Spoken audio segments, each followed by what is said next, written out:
Welcome back to Monitors Unboxed. I'm back again to discuss OLED burn-in with my regular 3-monthly update. At this point, I've been aggressively burning in my 4K OLED monitor for 18 months, so it's time to take a look at how the panel is holding up. Over time, there has been progressive degradation. Of course, that was expected given how heavily I've been using it for productivity, but am I now reaching a point where it's becoming annoying? Well, let's find out.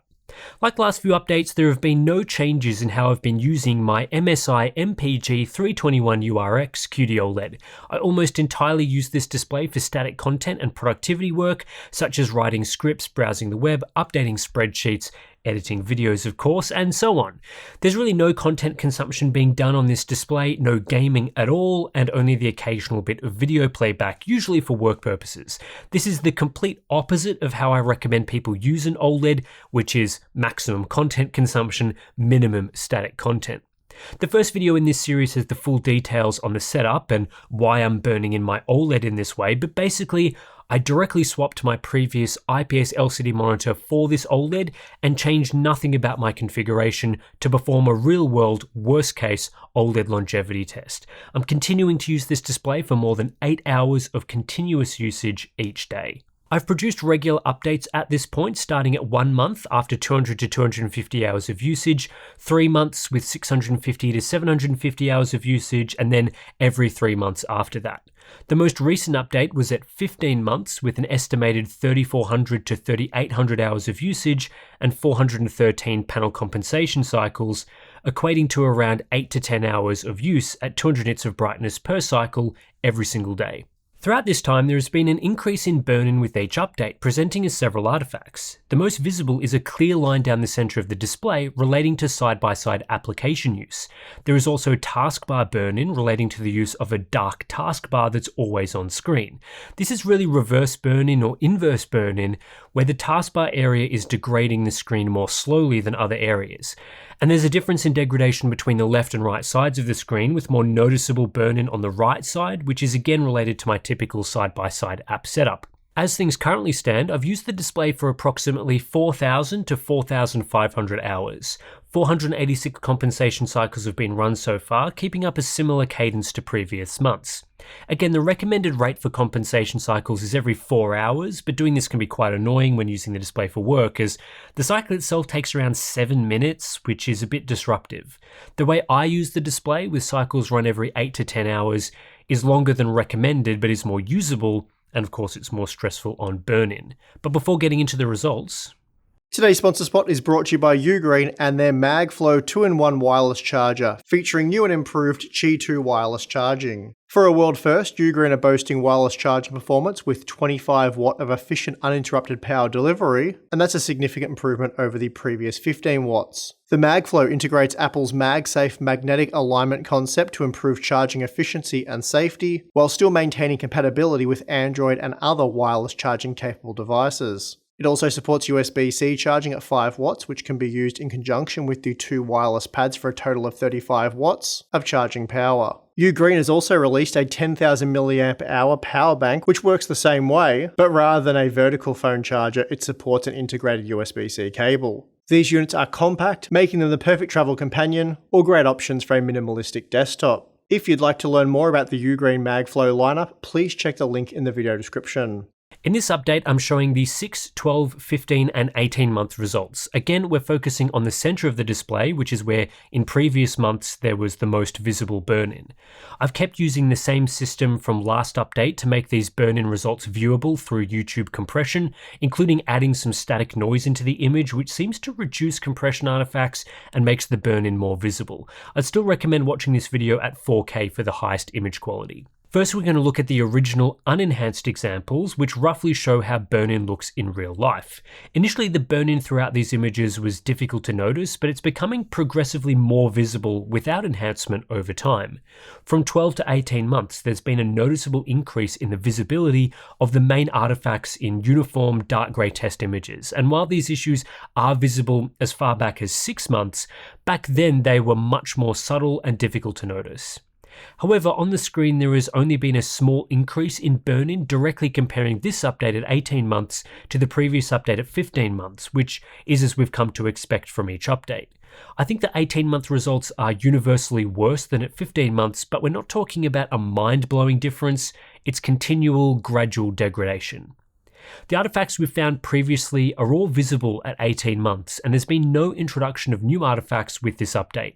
There's a line down the center of the screen which corresponds to the border of applications when used in a side-by-side configuration. This is mostly how I use this 32-inch panel for productivity work. I'll often have a web browser snapped to one side and a Word document snapped to the other side.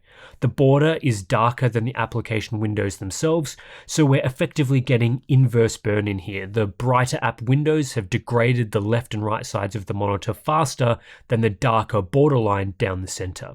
Darker, lower brightness pixels degrade more slowly than brighter pixels. The second artifact is taskbar burn-in, seen down the bottom of the screen. I use a dark taskbar, so again this is inverse burn-in.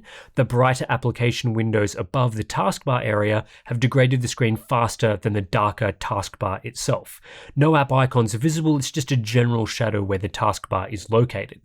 The third artifact is how the right side of the screen is more degraded than the left. This is because if I only have one app open, I tend to favor snapping to the right side over the left side. This means the right side is more likely to be showing brighter content and thus burning in that side faster than the left side. Now let's enable the burn-in enhancement filter to make these artifacts more obvious. This is the same updated filter from last month. To be clear though, these are digitally enhanced images of the screen that deliberately exaggerate the small differences in uniformity the camera is capturing. This is not how the panel looks in real life. There's nothing major to discuss here really, as again we're seeing all the artifacts I've just been talking about, except the enhancement filter makes everything more obvious. Across these examples you'll see more degradation with each update, and the 18-month results are the worst yet. The filter also exposes burn-in across a wider range of examples, showing how burn-in is occurring even for darker and lighter grey examples, even if it isn't always obvious in real life. Using this filter gives us the best look at the left-right uniformity issues. The right side is visibly darker across the board, impacted by light content burning in the pixels to a greater extent.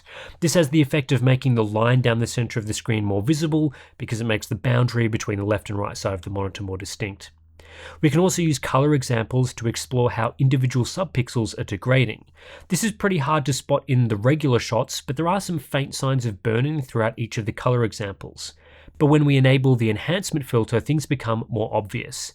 The red subpixel has degraded the least, though at the 15 and 18-month mark there are some faint signs of vertical line and taskbar artifacts. The blue subpixel is the second most affected, with more obvious levels of burn-in, and this goes back to the 6-month mark.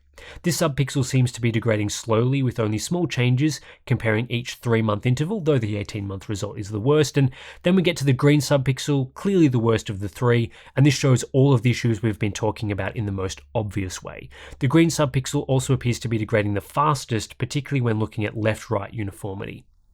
Uneven aging of the subpixels will affect color temperature over time. If red ages more slowly than blue and green, the panel will slowly shift red. This is something I noticed in the previous update.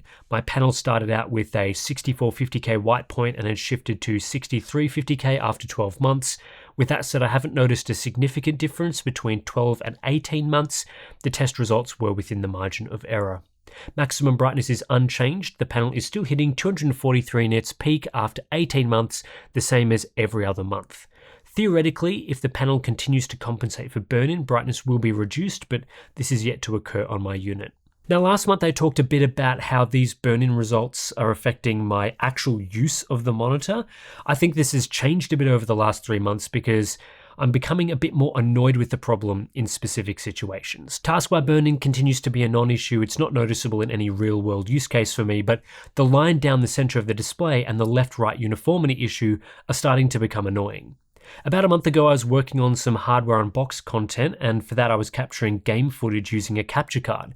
I was playing this footage back on this OLED display, and I kept noticing a subtle difference between the left and right sides, which at first I thought was a capture issue. Maybe the capture card was, for some reason, stitching together the left and right sides of the image, or it had some sort of bug where that was happening and not doing it properly. Frustrating as I was capturing the footage to look at upscaling, where the capture itself needs to be artifact-free for the analysis.